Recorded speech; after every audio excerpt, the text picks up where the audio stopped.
Well, Easter is fast approaching, just 2 weeks away now.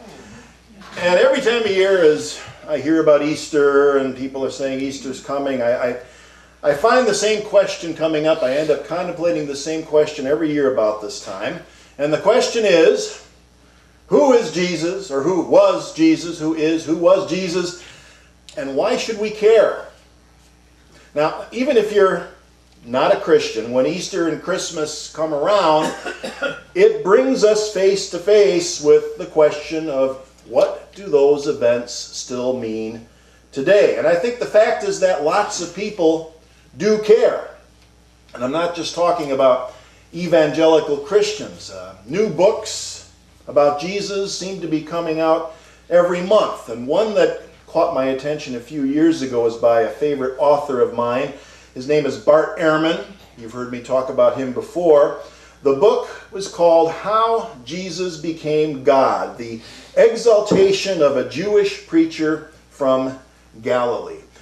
And incidentally, he has a brand new book that's out now. For those of you who may be fans of Bart Ehrman, he's written a book that's called The Triumph of Christianity, How a Forbidden Religion Swept the World, which I haven't read it yet, but it sounds fascinating because that really is something that requires some explanation. How did this thing that started in this tiny corner of the world over there, I mean, Galilee, Israel is a small part of the world, how did it come to sweep the world the way that it did?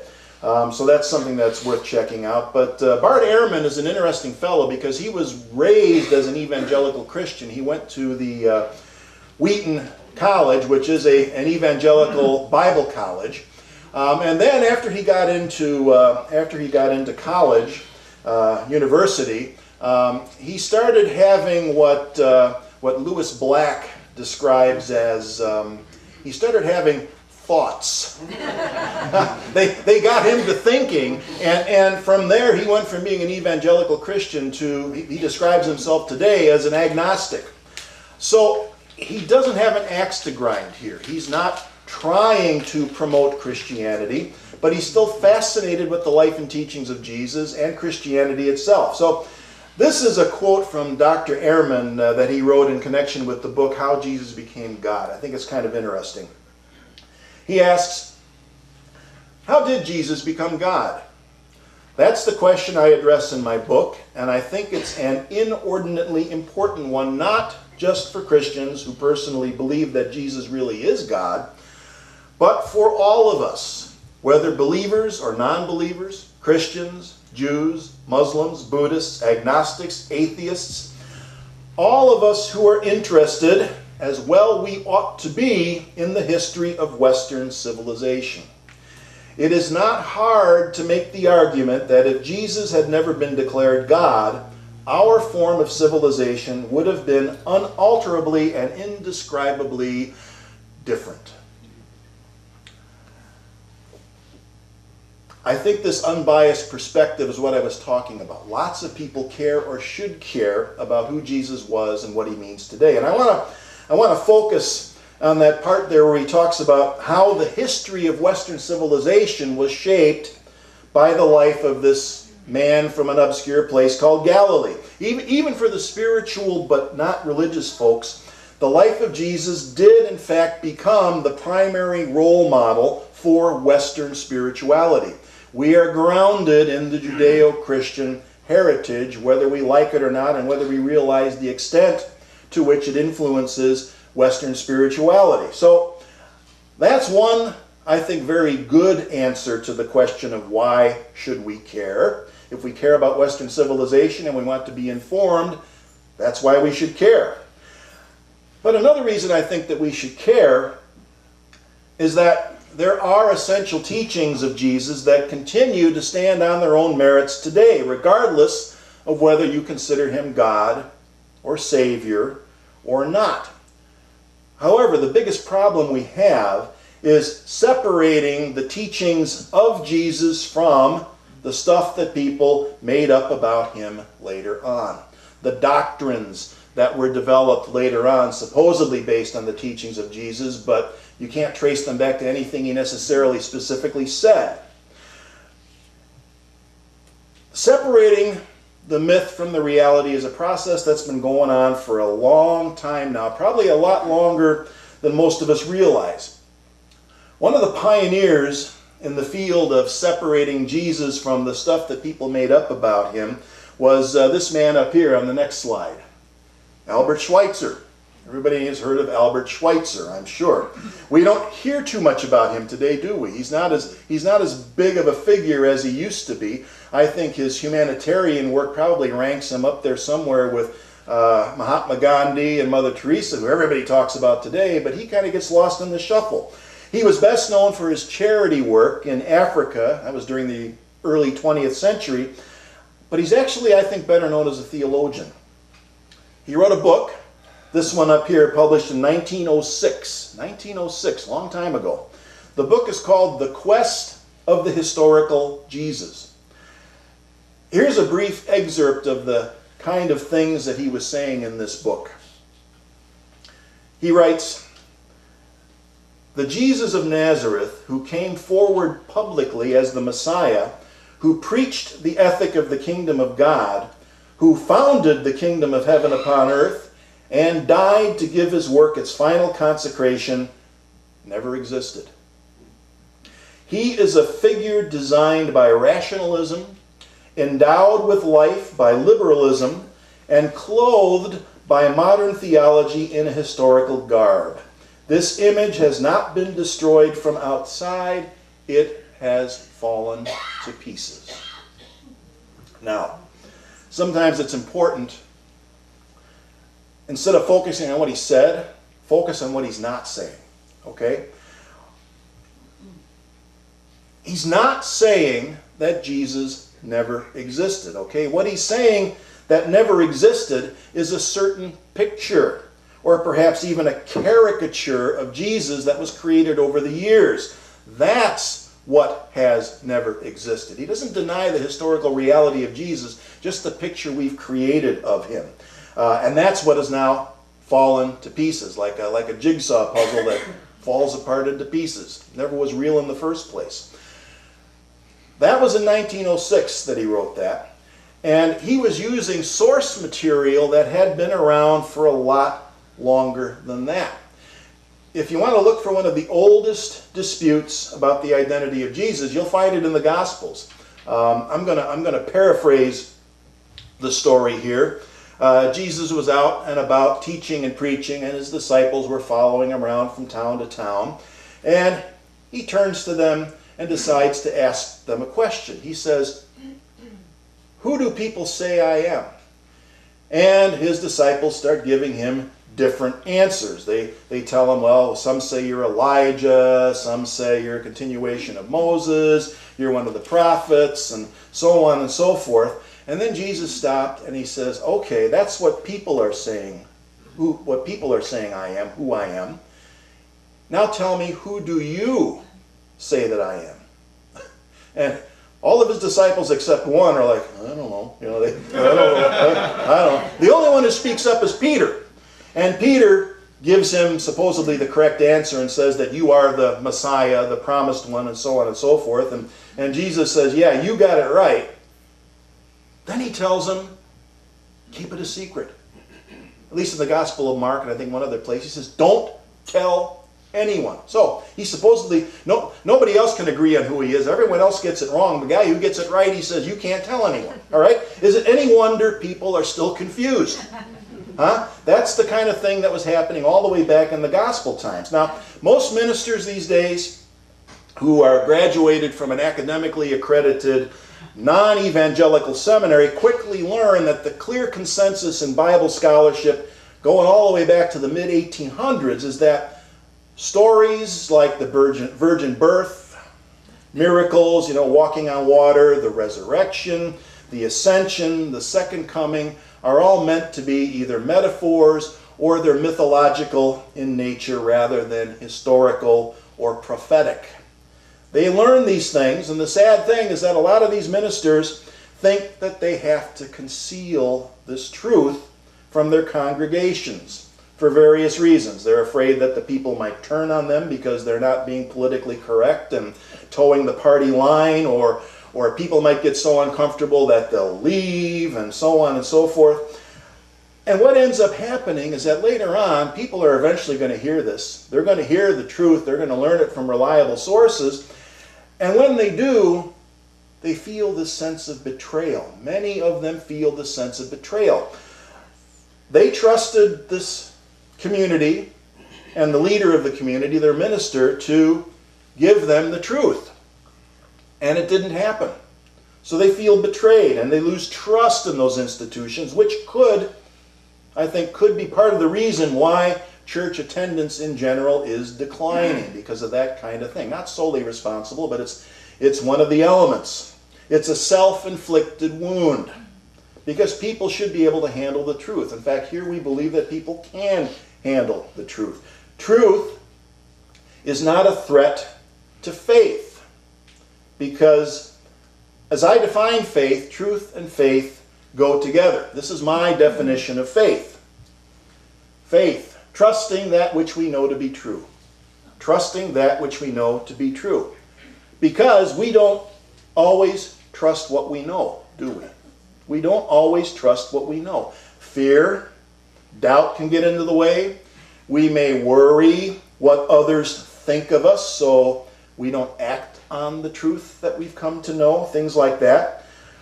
But as far as I'm concerned, the only kind of faith worth having is learning how to trust the things that we know to be true, and to love the process of learning what is true and being able to distinguish between what is true and what feels good. That's an important distinction. The miracle stories in the Gospels may not be literally true, but there's a greater truth that gets missed if we're hung up on that. The Gospels really give us a multifaceted picture of Jesus, like a diamond with multi-facets. And some of those facets are contradictory. I'm not going to go into detail on that today, but I'll just ask, has anyone ever come across any contradictions in their favorite historical figures? I'll give you an easy example. Thomas Jefferson. What an eloquent writer. What a wonderful product of the Enlightenment. He wrote and spoke so eloquently about freedom and equality, and yet what do we know about him? He was a slave owner. Is that contradictory? Seems to be. Maybe not then, but it certainly is for us today. It's diametrically opposed. So, do we make room for anything less than our idea of perfection? If we expect perfection, we're going to be waiting for a very long time. Because I would submit that perfection is not part of the human condition. Of course, for some folks to even suggest that there might be anything contradictory about Jesus, or to even suggest that he was less than perfect, is blasphemy, heresy. And I find it wonderfully ironic, because when you read the Gospels, you see Jesus himself being called a blasphemer and a heretic. In fact, I refer to him as the heretic in chief, because he was challenging some of the most cherished beliefs of that ancient Jewish religion. And even though the Romans were the ones who executed him, they did the deed, they executed him for being a public nuisance, basically. The Jewish religious figures were happy to be rid of him too, because he was kind of stepping on their turf and messing up with their game. They had a good thing going, and he was kind of getting in the way, so they wanted to be rid of him too. That's one of the faces of Jesus. He was trying to break out of that kind of rigid black and white traditional thinking that was common at the time. Religion during the time of Jesus said that rules are absolute, especially the moral rules. If you're having trouble sleeping sometime, get out the Bible, read the book of Leviticus. There are more rules and regulations than you can shake a stick at. Each and every violation of the rules had to be punished in some way. If not, then the wrath of God would be brought down on the whole community for not enforcing the rules. That's how it worked. Can you imagine what kind of a neighborhood environment would be created by that kind of mentality, where the community is expected to enforce the moral rules? The word Orwellian comes to mind for me. Always being watched and judged by others, like an ancient version of Big Brother watching over everything that they do. And the problem with this kind of mentality, this Big Brother Orwellian mentality, is that it never creates compassion, understanding, peace. It never expands life. So, when Jesus was confronted by this mentality, he challenged it. A good example, the story in the Gospels about the woman caught in adultery. Caught in the act, or as they say, in flagrante delicto. So the scribes and the Pharisees bring the woman before Jesus because they want to see him impose the death penalty. That's what they're setting up here. They want to make Jesus impose the death penalty so that the great prophet of peace and love will seem to be a hypocrite for ordering people to stone her to death, because that's what was supposed to happen. The law of Moses says that she should be stoned to death. They're setting up a clever trap for him. And if he takes the bait and condemns her to death, yeah, he's a hypocrite. His people will turn against him. But if he refuses to enforce the law of Moses, then they got him on that, and they have other charges to bring against him. So it's a no-win situation for Jesus, or at least that's the way they're setting it up. So they bring the woman before him. They say, the law of Moses clearly commands us to stone her. What do you say, smart guy? I mean, that's the unspoken part of it. But what do you say, smart guy, clever guy? And this is where Jesus does something that is still an excellent idea today. He keeps his mouth shut. He lets him sit in silence while he takes a few minutes to think about his answer. It's like this. Engage brain before opening mouth. Wouldn't it be great if more people did that today? After he pauses, he does some doodles in the dirt. He says those famous words that everyone remembers, let anyone who is without sin cast the first stone, right? Then he goes back to doodling. And slowly, one by one, everybody walks away. Doesn't go into a lecture on the law of Moses. He doesn't go into a philosophical argument about ethics and reciprocity or anything like that. He just appeals to their humanity. He invokes the human condition, because we're all in this together and nobody's perfect. And what he's saying is that you decide. You're the ones who have to decide whether the law is absolute, or look within and decide whether or not this would apply to you as well. They're the ones that have to make that decision. They decide based on what he said. Maybe the law wasn't absolute. They realized that if they carried out the letter of the law as it was in Leviticus, it wouldn't make them better human beings. What they needed to do was to look at and to work on their own stuff, their own shortcomings. He forces them to confront certain ethical issues. So, after everyone leaves, Jesus is there with the woman. He says, has no one condemned you? She says, no one. And Jesus says, neither do I. Go on your way. A happy ending, I guess. Does leave me with one big question, though. Where was the guy? Yeah. She's caught in the act, right? As the story goes, the guy gets a pass, but the woman is supposed to be stoned. Isn't that interesting? That's another face or another facet of Jesus that we see in this story. He is the breaker of barriers of gender, prejudice, and stereotype. He treats everyone fairly, even those who are the wrong gender, according to the law, who were considered to be unclean or who were from the wrong ethnic group. There's another story about an encounter that he has with a Samaritan woman at a well. They're drawing water from a well. I don't have time to get into detail on it today, but Jesus has a long and significant conversation with a Samaritan woman. Now, Samaritans were a despised ethnic group at the time, plus she was a woman. 2 strikes against her in those days, but Jesus breaks down both barriers by having this significant conversation with her. The outcast, the one who has been labeled other. So speaking for me personally, I find these kinds of stories to be far more impressive and memorable and inspiring than any of the flashy miracle stories. More powerful than a virgin birth, more powerful than walking on water, rising from the dead. I mean, after all, come on. Have you seen anyone walking on water lately? Oh, I don't have that one in there? I guess not. This will be later. I had a guy walking on water. He had these big pontoons on his feet, which doesn't count. Doesn't count. No, we haven't seen anybody walking on water, but I'll put that next one up there. Have we seen anyone breaking down barriers lately? Those stories about breaking down barriers, that still is going on, right?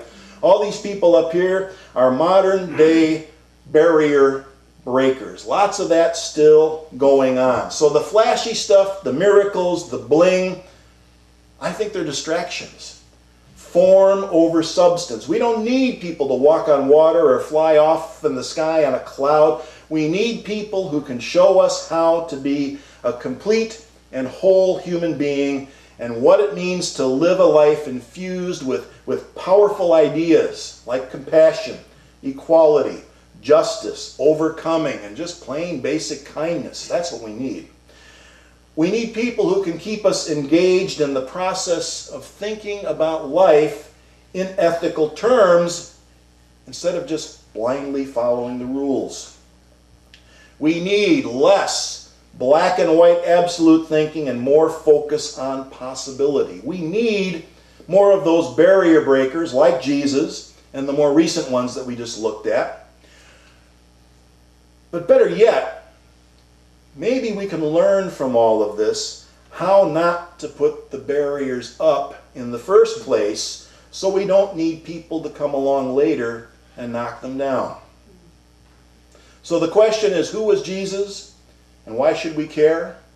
Well, a few possibilities for your consideration. See you next week.